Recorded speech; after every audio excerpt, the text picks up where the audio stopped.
I Own It will give you a front row seat to the positioning, bold moves, and sometimes the dog-eat-dog negotiations that go on behind the scenes of the deals that break the norms, set the precedent, and become the case study we devour as we harness our craft.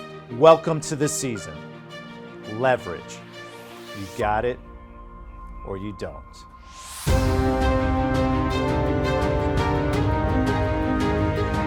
On today's episode, we have an exciting new guest, Chris Snook, who is an expert in artificial intelligence, which is growing all throughout the world. You're really going to enjoy this one. All right, we're here with Chris Snook today to talk about leverage.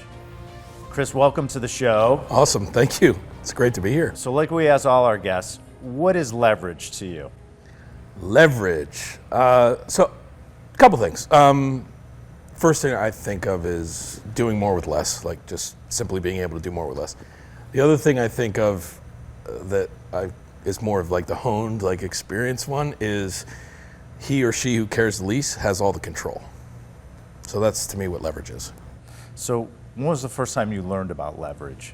I'm working at the sub shop making whatever I'm making, I don't know, $5 an hour in high school, and I'm going all in like it's, the Super Bowl of business, right? Cut meat and whatever. And one of my teammates also was there with me, and so we'd work a lot of shifts together. And I loved the owner, thought he loved me. One day, all of a sudden, I come in and I'm fired. And I'm like, I don't understand why.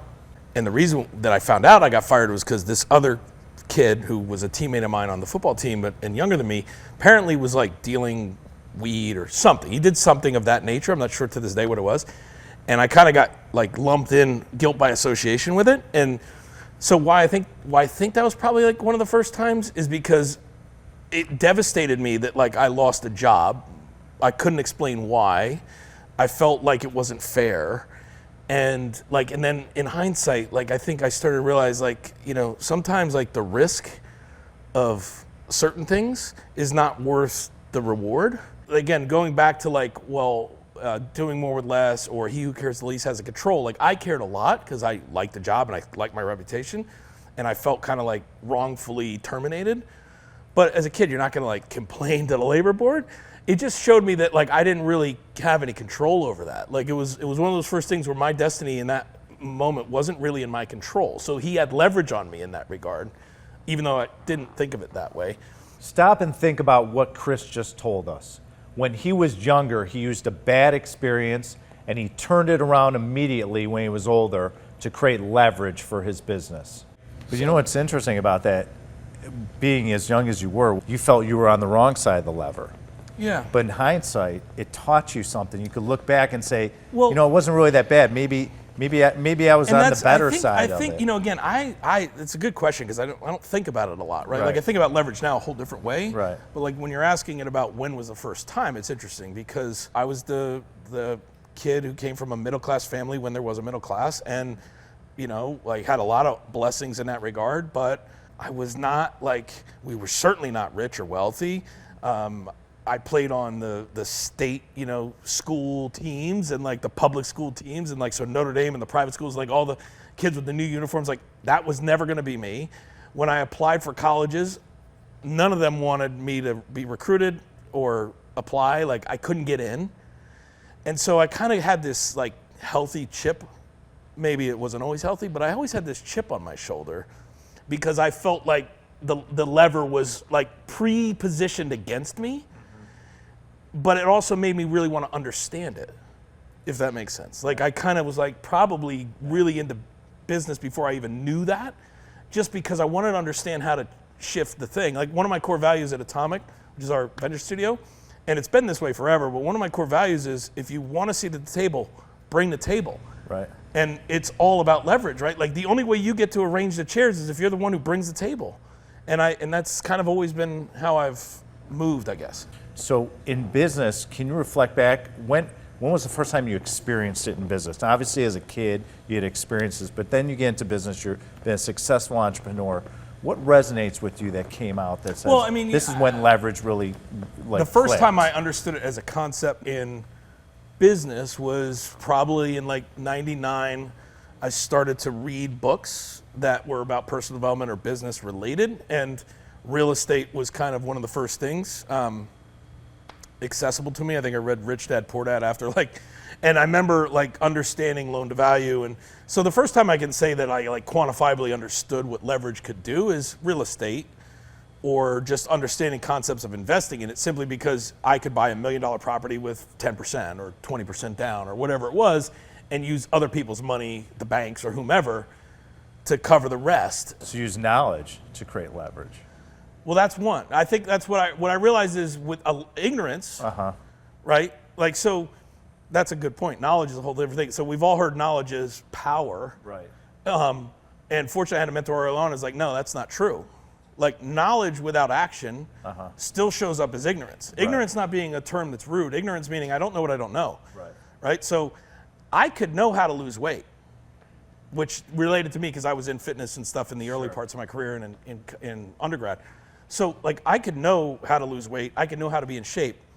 But if I don't apply that knowledge, then we have 70% of the world that struggles with obesity and being overweight. So knowledge is not power, right?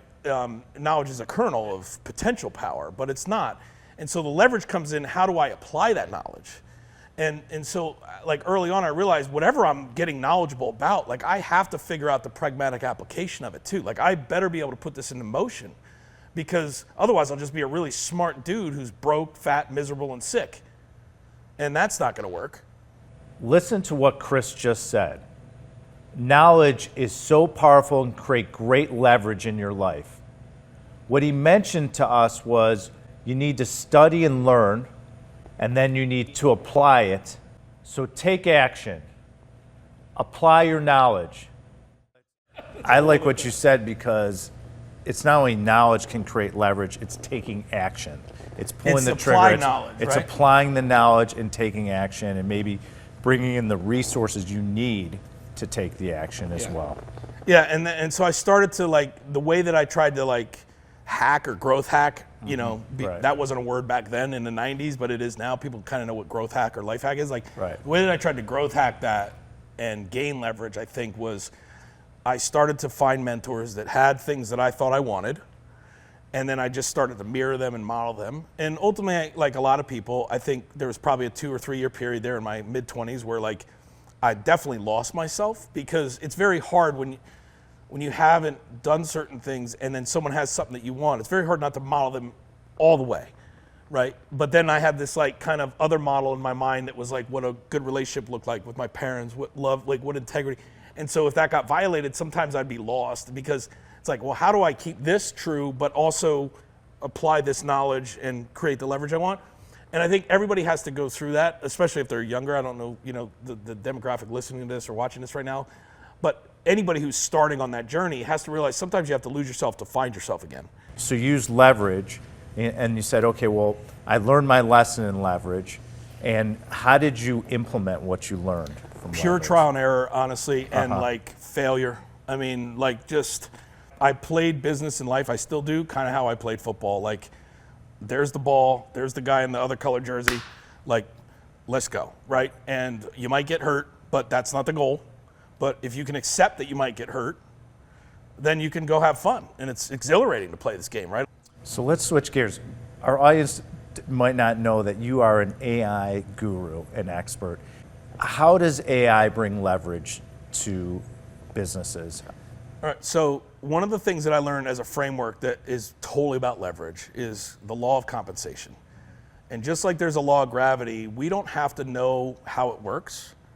We don't have to agree with it, right? There's a difference between man-made laws and universal laws, right? Man-made laws like speed limits, we could violate them, and if there's not a cop there, we could get away with it and no one gets fined and no one gets hurt. But if I walk off that ledge out there, gravity is going to take over, whether I'm a good person, a bad person, whether I paid my rent that month or didn't, right? Gravity doesn't care, it just treats us all the same. And compensation's like that, leverage is like that. In other words, leverage doesn't really care if you're a good person or a bad person, it just works. Right.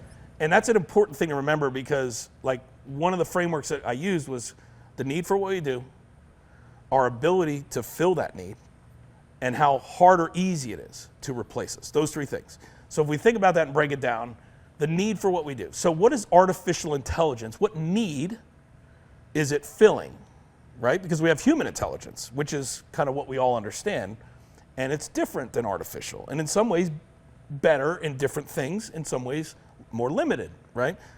But if we think about intelligence, intelligence is, whether it's artificial or human, is the ultimate movement of thought energy into some physical reality.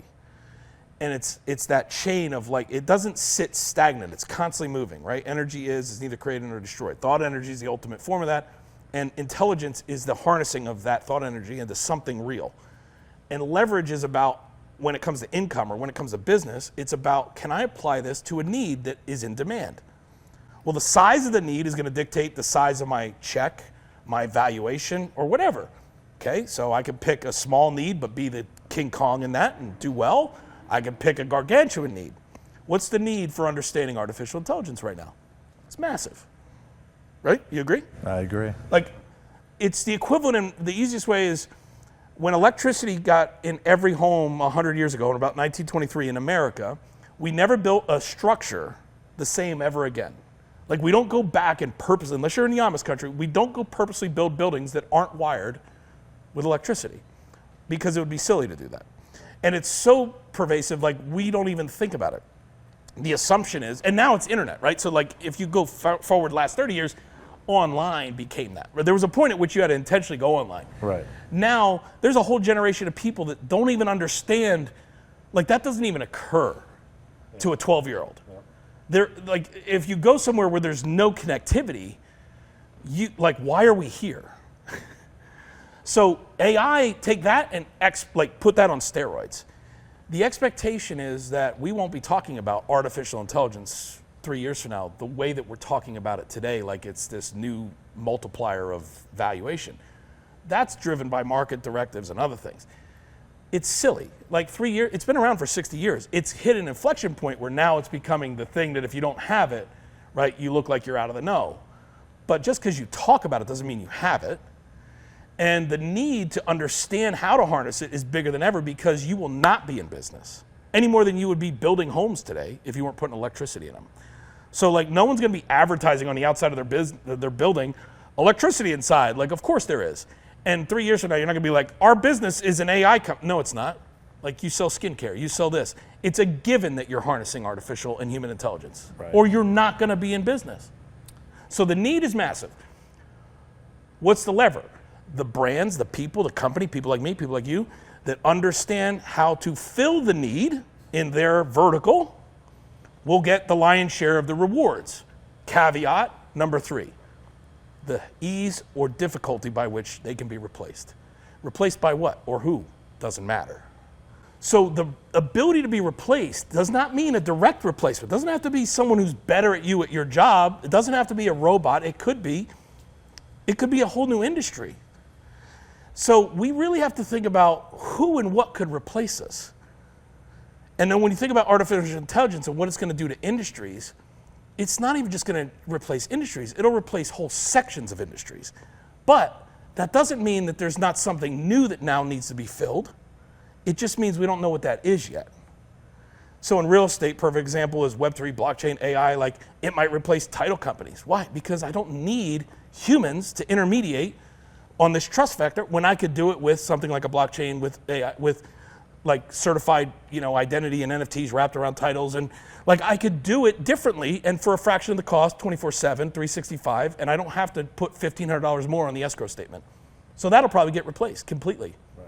And eventually it'll build even more trust than having humans. But that doesn't mean humans will be completely out of the real estate transaction process. Right. It means they won't do that part anymore. Exactly.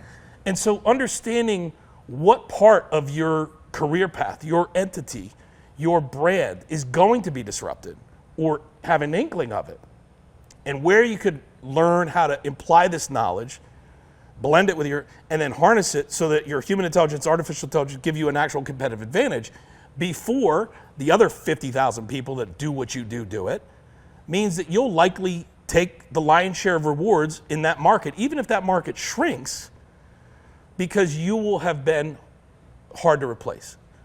You will have filled a need, done it better than anybody else, and made it very hard to replace you. And those 3 things are how you create leverage, and artificial intelligence will just be the ultimate exposure lens by which we recognize these failures or these successes in that framework. So how do Web3 and blockchain technologies create leverage? What Web3 represents is this era of ownership, and the verbiage, the tech bro kind of way of saying it would be at the edge, right? Which is the edge of the network. Right. So users, fans, bands, not some centralized entity that controls all and hands out the portions to everyone else.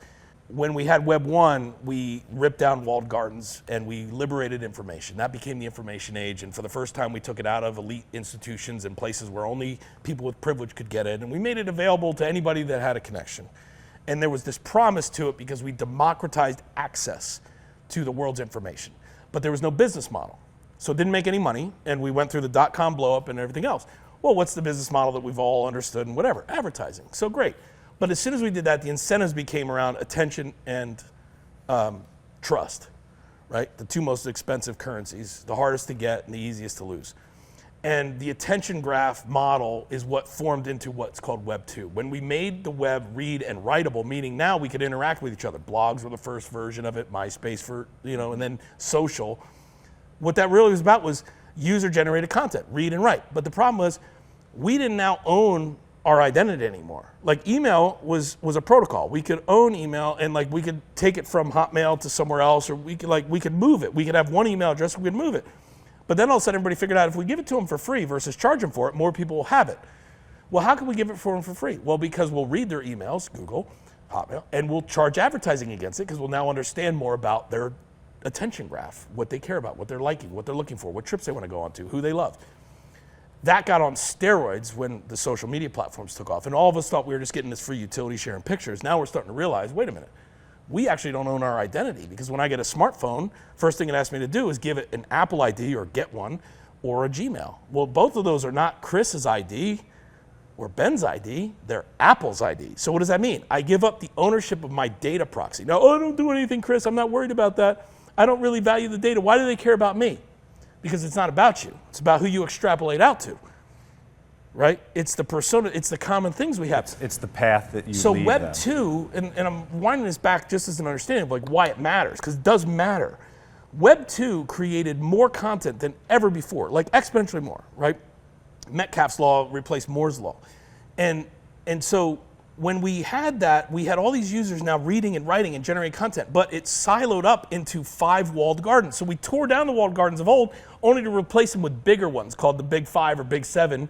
You know, if you watch CNBC, the Mag 7, right? So all the stocks everybody wants to own. The problem is they own everything, right? And it's all walled off now. And so we're all just basically being harvested. It's the equivalent of if 100 years ago somebody came to us and said, hey, you own this piece of property we're all sitting on. I'd like to put an oil well because I've seen oil under the sand. We'd like to do that. Well, okay, what's my take? Oh, well, here's a lease. You can agree to it or not. Your neighbors did. And the royalty you'll get for letting us put an oil well and drill is this. Really? So you don't need anything from me but the permission and that? Yeah, you own the property, you own the mineral rights. I need your permission and I'll give you this royalty. Great. What do we do now? We put oil wells in every aspect of our house, from our pocket to our freaking wristwatch, to our Nest in the living room, to our smart doorbell. And we are literally putting oil wells that we pay hundreds, if not thousands of dollars for, to harvest everything out of us and get nothing for it. So whenever I tell people like that, they go, I'm gonna throw it all away, my Alexa, my whatever. How do you know she's listening to you? Because she has to know when you say her name. Like, we don't think about these stuff until recently. So that's Web 2. Fundamentally existential threat to humanity when you put the power of AI on top of it, because now we can create at orders of magnitude less, exponentially more content, which means fraud, fakes, bullshit, polarizing stuff. So take all the problems we see in society right now, where we're polarized left, polarized right, none of us can get along, but 50% of us supposedly want to be rational in the middle, but can't find anybody to vote for. Take that and put it on steroids.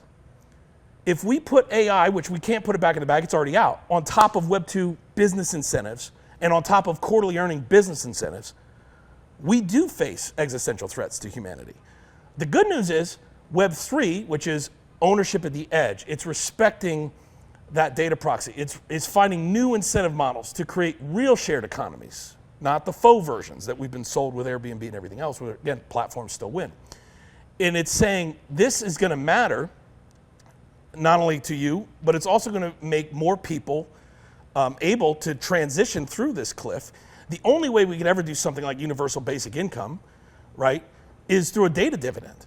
Because the only commodity that there's going to be exponentially more of tomorrow than there is today, that we all share and we all kick off, whether we realize it or not, through data exhaust, just walking around with our accelerometers in our pocket, using Google Maps to get to our next meeting.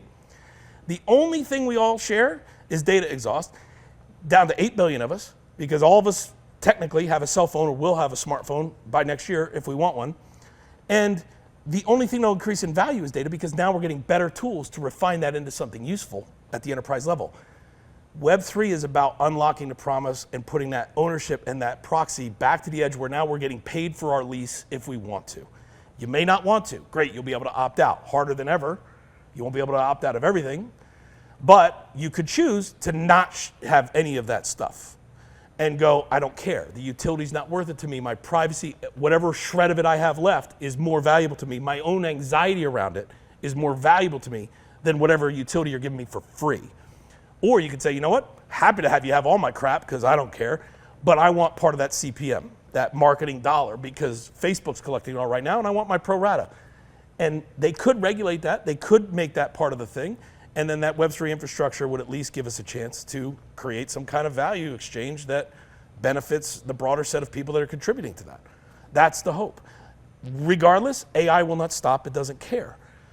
So it has the leverage.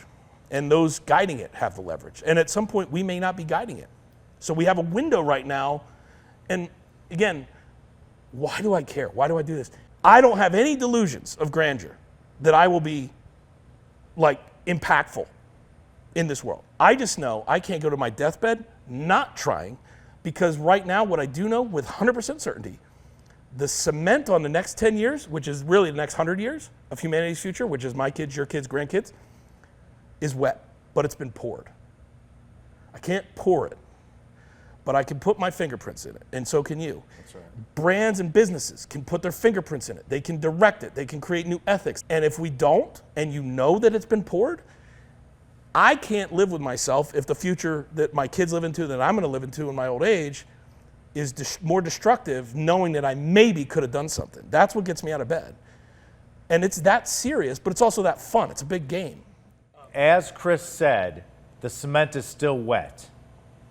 How are you going to leave your prints as you go forward with AI? Think about it. When does leverage go too far? That's a great question. Just because we can do something doesn't mean we should do something. And leverage can go too far, because right now, you haven't had something this powerful since Oppenheimer. Oppenheimer's invention of the atomic bomb, which basically launched us into the nuclear era, was the ultimate deterrent in one way, because it became a weapon where the cost of using it was so high that your likelihood of actually using it became 0 or less. But one misstep, game over. Right. So AI has that same potential. It could do more good than bad, but we really have to start thinking about, as humans, if it learns from us, that's not necessarily a good thing. We've been pretty brutal to each other for 10,000 years if you look at history, right? So we're all worried about robots taking over. We'll kill ourselves. Like, what people don't realize is it's not a robot. Intelligence doesn't need a body. And intelligence does matter, especially when it's applied. And with algorithms and with AI, you're taking the knowledge gap and you are now turning it into expert immediately in whatever subject you want, because you're drawing on all of humanity's learnings and you're creating that as baseline. And that's now done and never has to be done again. And then it's learning with every turn of the crank from there. And so you literally have the most efficient knowledge application machine ever invented. That gap of knowledge is power now is actually knowledge is power. But don't you think society will become more lazier and more reliant on AI? I don't know. I think technology? Ultimately, I actually believe we will treat each other better. I actually believe, not just as a hope, like I fundamentally believe this gives us the chance to actually be human again. If we're really honest, like everybody listen to this, if everybody's really honest and they really audited their activity, like throughout their day. And they look back the last 15 years. And they ask this question: am I more human today than I was? Like, do I show up more human today, more empathy, more tolerant than I did 15 years ago?